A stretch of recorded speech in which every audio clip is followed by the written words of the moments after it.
మావయ్య, ఈ శాలిగ్రామం సాధారణ రాయిలాగా కనిపిస్తోంది, కానీ భక్తులు దీన్ని మీ స్వరూపంగా ఎందుకు పూజిస్తారు? వృందాదేవి నాకు శాపమిచ్చింది. మీరు శిలారూపంలో ఉండాలని.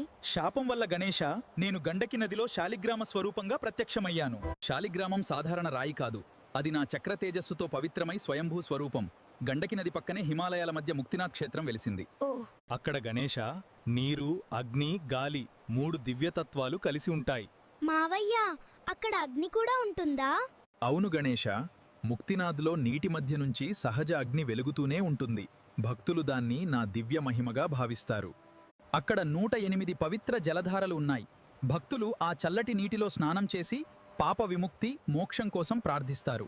మావయ్య, అంటే అక్కడికొచ్చే భక్తులను మీరు మోక్షానికి దగ్గర చేస్తారా?